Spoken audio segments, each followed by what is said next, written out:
구의 언어를 엮은 존 소포릭은 가톨릭 초등학교를 다녔습니다. 졸업할 때쯤 과도한 부는 악이라는 가르침을 믿고 있었습니다. 하지만 20대가 되어 재정적 고난을 겪게 되면서 돈에 대한 다른 관점을 배우게 됩니다.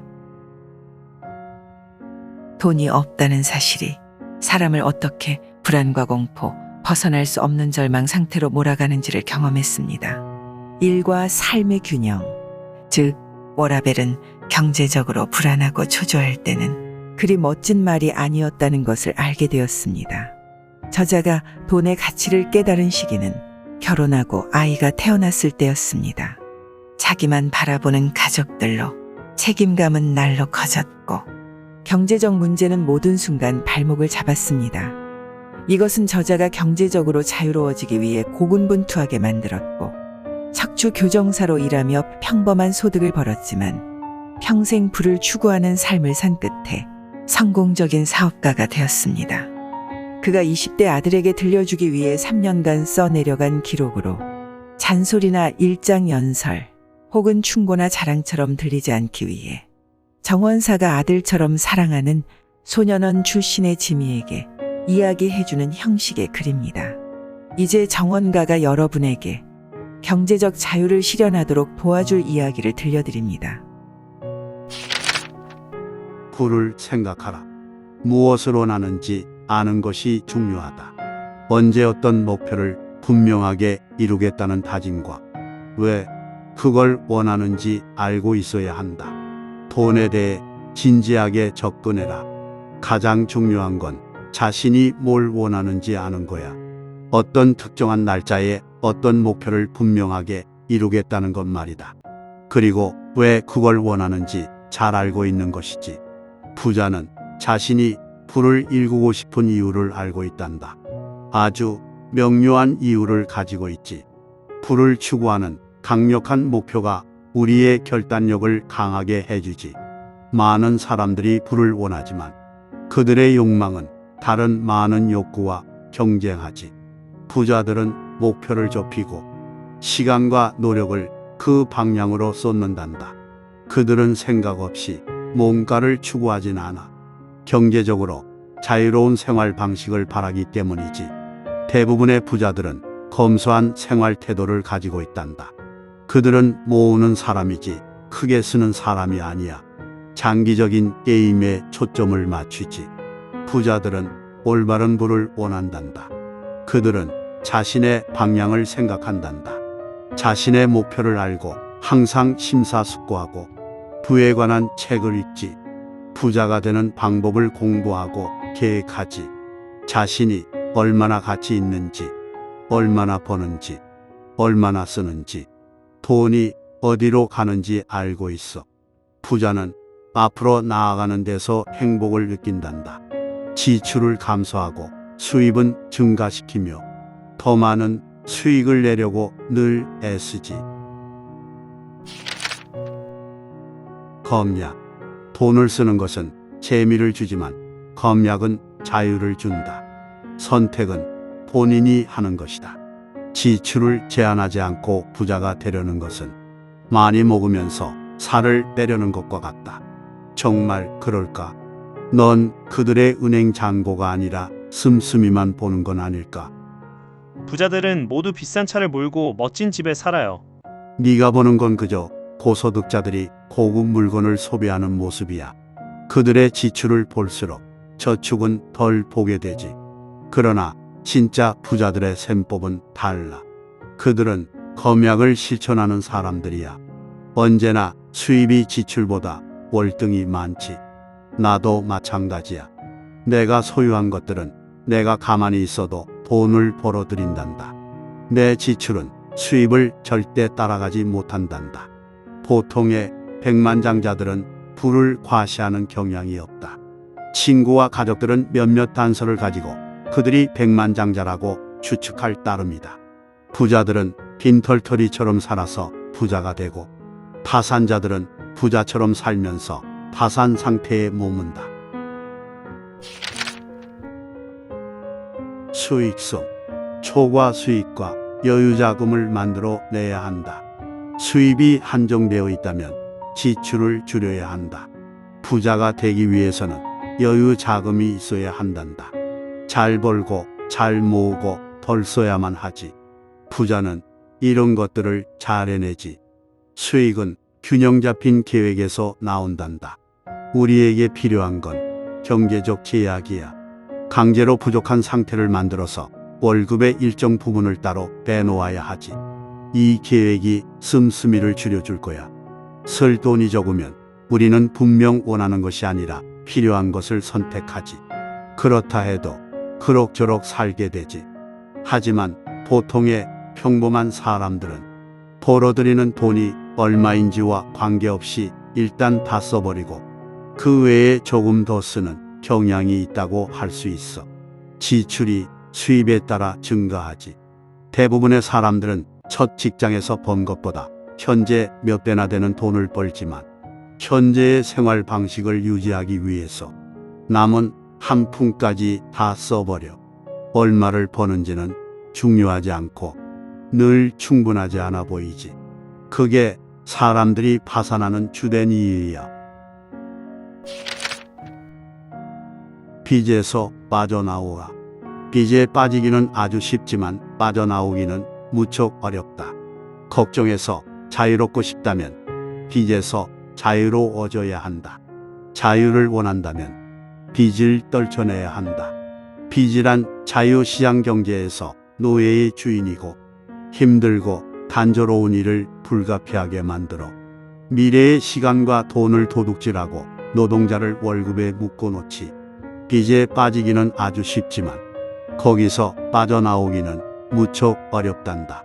빚을 진 사람들은 자신의 미래가 채권자들에게 팔렸다는 걸 깨닫게 되고 덫에 걸리지.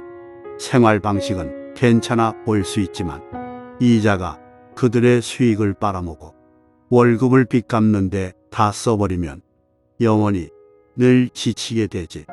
오늘 갚을 만큼 번다 해도 내일은 어떻게 될지 모르는 거란다. 누가 미래에 어떻게 될지 알겠니? 수입, 건강, 부유한 시기가 계속 이어지리라고 확신할 수 있을까? 경기 침체에서 가장 크게 다치는 건 빚을 진 사람들이란다. 걱정에서 자유롭고 싶다면 빚에서 자유로워져야 한다. 절실하게 모으라. 돈을 모으는 것이 자신을 엄청난 부자로는 만들어 줄 수는 없다. 하지만 자신을 더 행복하게 하고 더 부자를 만들어준다. 돈을 모으는 것이 너를 엄청난 부자로 만들어줄 거라고 장담할 수는 없지만 더 행복하게 하고 더 부자로 만들어줄 거야. 누구에게나 자기에게 맞는 길이 있지.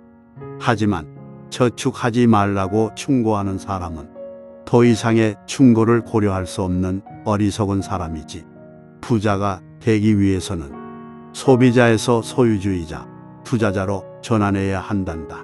주식, 채권, 부동산, 사업체를 소유하는 건 부를 일구는 방식이지. 저축이 없었다면 그 연회에는 참석하지 못했을 거야. 충분한 저축이 생기자 그 문이 열렸단다.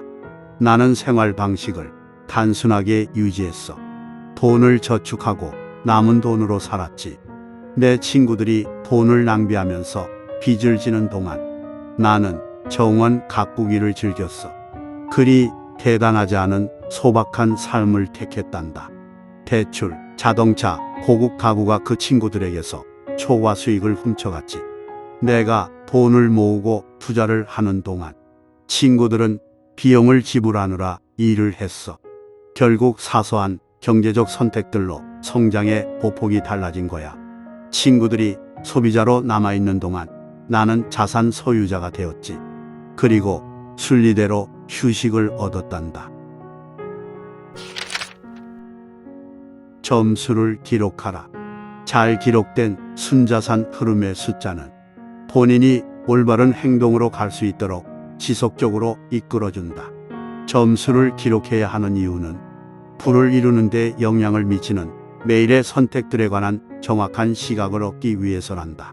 순자산은 추적할 수 있는 가장 중요한 경제적 지표 중 하나야. 편리하게도 숫자 하나로 너의 재정 상황을 종합적으로 보여주지. 이번 주에 네가 얼마나 벌었는지, 얼마나 썼는지, 수익으로 무엇을 했는지, 너를 위해 어디에 투자를 했는지에 따라 수치가 바뀌지. 순자산은 부에 관한 단편적인 정보라고 할 수 있어. 순자산 명세서는 내 재무 상태에서 바뀌어가는 부분을 엑스레이로 찍은 것과 같단다. 현재의 경제 상태 점수표가 중요한 이유는 많단다. 그건 전체적으로 하루하루의 진척 상황을 보여주지. 온라인으로 간단하게 사용할 수 있는 도구들도 많아. 순자산을 추적하면 부를 향해 가는 마라톤을 하는 동안 부의 방향을 알 수 있어. 인플레이션을 이겨라. 시간이 지나면 돈의 가치가 떨어진다. 투자를 하지 않고 그냥 두면 내가 가지고 있는 돈의 가치는 줄어든다. 인플레이션은 돈을 잡아먹는 위협이지. 그건 저축한 돈이 구매력을 잃게 함으로써 돈을 잡아먹는단다. 재화의 가격은 20년마다 2배로 뛴단다. 부자가 되려면 늘 인플레이션과 맹렬하게 경쟁해야만 한단다.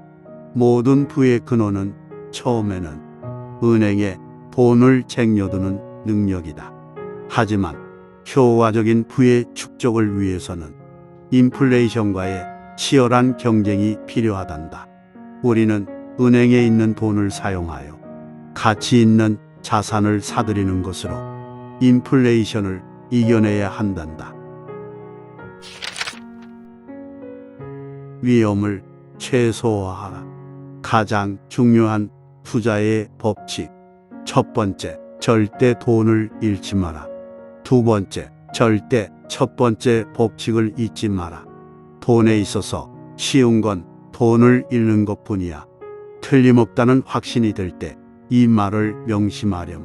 힘들게 얻은 돈을 투자할 목표를 세울 때는 늘 얻을 것들보다는 손실을 피하는 것을 생각해야 한단다. 위험은 정액 정기 매입으로 최소화할 수 있단다. 주식 시장에 매월 꾸준히 일정액을 투자한다는 말이지. 이 계획의 핵심은 시장이 급락했을 때도 투자를 절대적으로 계속 유지해야 한다는 거야. 비관론이 횡행할 때 투자를 하지 못하면 이 전략에 이점을 얻지 못하게 되는 걸 명심하렴. 증식시켜라. 조바심은 절대 돈을 증식시키지 못한다. 부는 인내하는 자에게 찾아오는 달콤한 꿀이다. 너에게 이것 하나는 보증하지. 위대한 사람들은 복리에 경외심을 갖는다.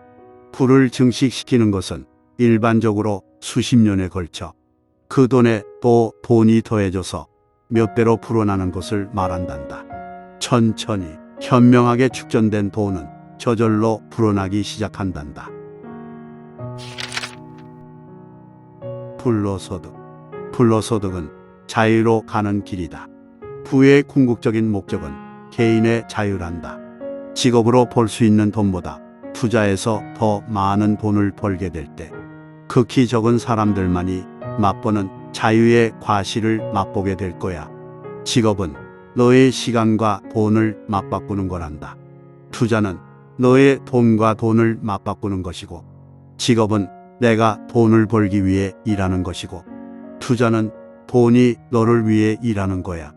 이건 큰 차이가 있단다. 마지막으로 힘겹게 어디에선가 끊임없이 노력하는 여러분에게 쉬운 삶을 기원하지 마라. 강한 사람이 되길 기원하라. 자신의 힘으로 감당할 수 있을 일을 기원하지 마라. 이 일 감당할 힘을 기원하라.